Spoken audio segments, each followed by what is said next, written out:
देखिए बेटा, different value of alternating current.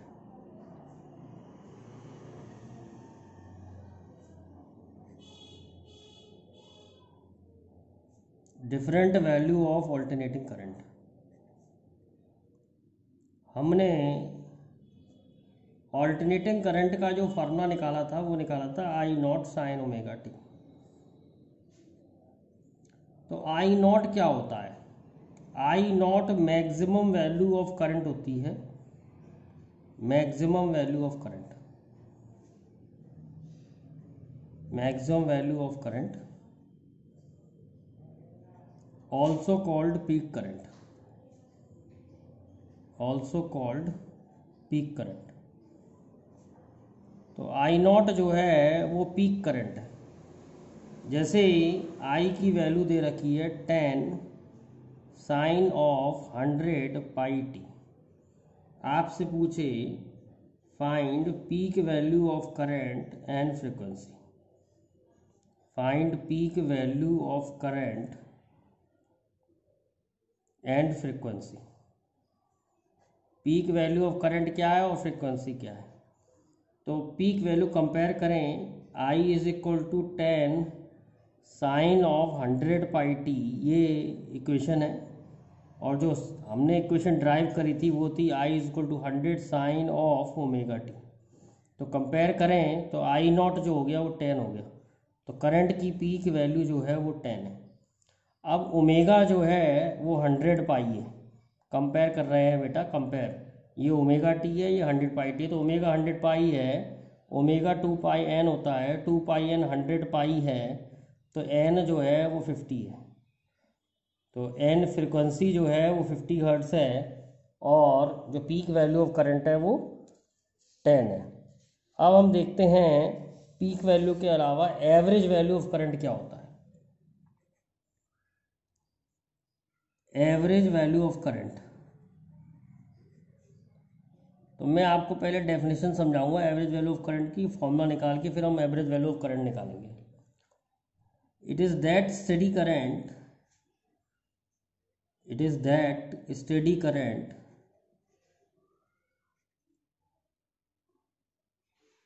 which will send same amount of charge, same amount of charge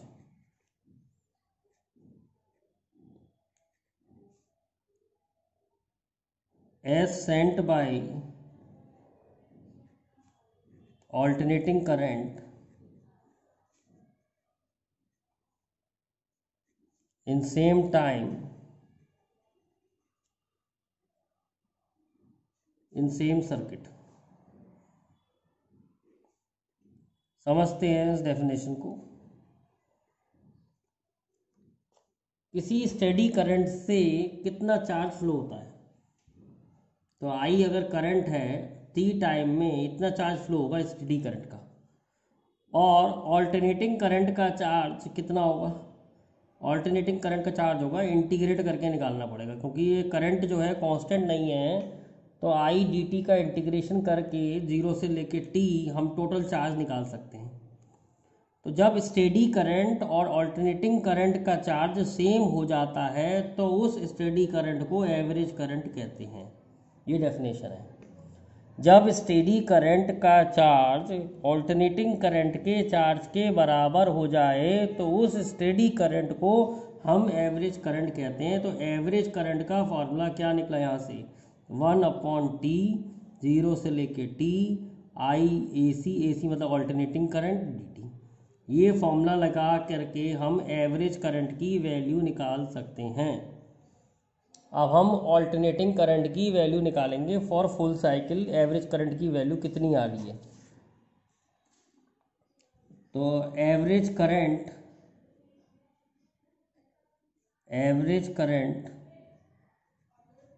for full cycle, full cycle के लिए average current कितना आ रहा है? सबसे पहले फॉर्मूला लिख लेते हैं। आई एवरेज का फॉर्मूला है 1/T, 0 से लेके टी, आई डी टी, और आई ऑल्टरनेटिंग करंट वाला है। हमें ये मालूम है ये एक फुल साइकिल है। तो हम क्या करते हैं, सबसे पहले फुल साइकिल के लिए निकालते हैं। तो टाइम तो हो गया 1 टाइम पीरियड, इंटीग्रेशन 0 से लेकर टी, आई की वैल्यू हो गई I naught sine omega T D T. तो I naught upon T sine omega T का इंटीग्रेशन बच्चों आ जाएगा minus cos omega T upon omega. अगर इंटीग्रेशन करना नहीं आता तो पहले इंटीग्रेशन करने वाली वीडियो देख लें, 0 से लेके टी। तो I naught upon T, omega बाहर आ गया, minus cos omega T plus cos 0, upper limit minus lower limit.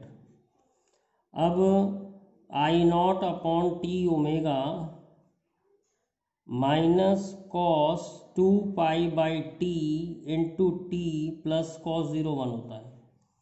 अब ये टी और टी कैंसिल हो जाएगा, कॉस 2 पाई आ जाएगा। तो ये सॉल्व करके आएगा I naught by T omega minus 1 plus 1, solve करके वैल्यू आ जाएगी 0। तो फुल साइकिल के लिए एवरेज वैल्यू जो आती है वो 0 आती है। ऐसे भी देख सकते हैं, जितनी पॉजिटिव वैल्यू है उतनी नेगेटिव वैल्यू भी है, तो एवरेज वैल्यू फुल साइकिल के लिए तो 0 आनी ही चाहिए। एवरेज वैल्यू निकालने के लिए हमें एरिया निकालना होता है। इतना एरिया पॉजिटिव हो गया, इतना एरिया नेगेटिव हो गया, टोटल एरिया 0 हो गया, तो एवरेज वैल्यू 0 आएगी। अब देखते हैं average value of AC, average value of AC for half cycle. Half cycle के लिए कितनी होती है एवरेज वैल्यू?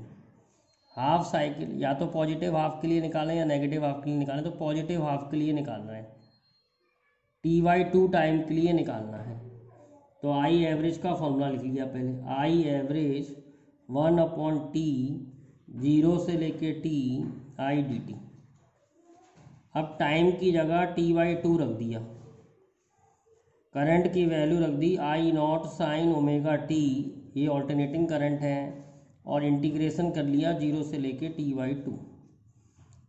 तो 2 I naught by T sine omega T का इंटीग्रेशन हो गया again minus cos omega T upon omega, limit 0 से लेके T/2। तो ये सॉल्व करेंगे तो ये आ जाएगा 2 I naught upon T, omega बाहर आ गया, माइनस कॉस ओमेगा को लिख दिया 2 पाई बाई टी और टाइम की जगह रख दिया T/2, अपर limit minus lower limit, lower limit 0 है तो कॉस 0 हो जाएगा। जब हम इसे सॉल्व करेंगे तो ये वैल्यू आ जाएगी 2 I naught upon T omega minus cos pi plus cos 0। ध्यान रखें कॉस पाई की वैल्यू -1 है, तो माइनस -1 प्लस 1 और 1 2 हो जाएगा। तो ये सॉल्व करके आ जाएगा 4 आई नॉट अपॉन टी ओमेगा। तो आई एवरेज हाफ साइकिल के लिए आ रही है 4 आई नॉट अपॉन टी ओमेगा। इसको आगे सॉल्व करें तो 4 आई नॉट अपॉन टी ओमेगा की जगह रख दिया 2 पाई बाई टी, टी और टी कैंसिल हो गए, तो कितनी वैल्यू आ गई 2 आई नॉट बाई पाई। तो average value for half cycle आती है 2 आई नॉट बाई पाई। समझ में आया?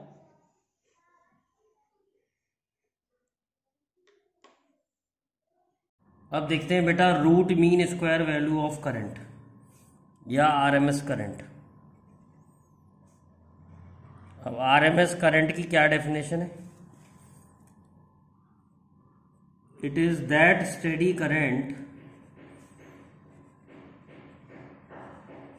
it is that steady current which will produce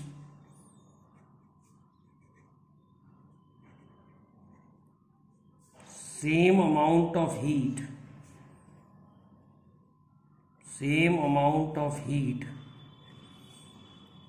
as produced by alternating current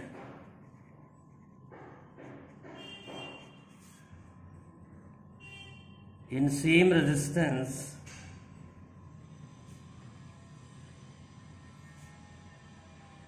in same time.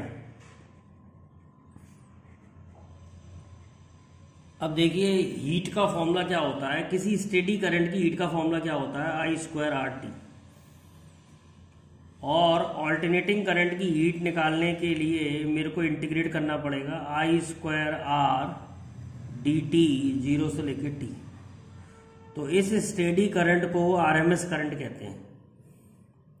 तो आई आरएमएस का square का formula आ गया 1/t, जीरो से टी, आई ए सी का स्क्वायर डी टी।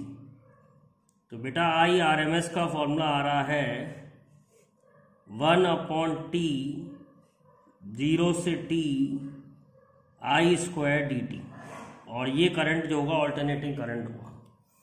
तो अब हम क्या करेंगे, आरएमएस वैल्यू ऑफ करंट निकालेंगे इस फॉर्मूले से। कैसे निकालेंगे देखते हैं।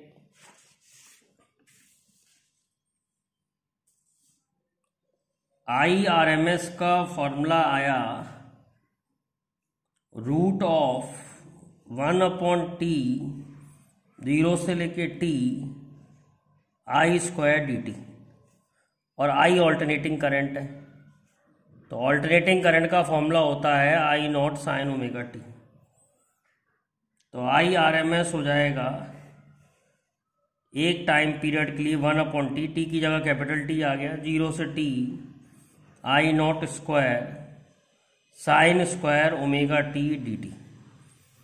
अब साइन स्क्वायर ओमेगा टी का इंटीग्रेशन डायरेक्ट नहीं हो सकता है, तो हमें इसे चेंज करना पड़ेगा। तो साइन स्क्वायर थीटा होता है 1 माइनस कॉस 2 थीटा अपॉन 2, तो इससे चेंज करना पड़ेगा। तो I R M S is equal to I naught square upon T,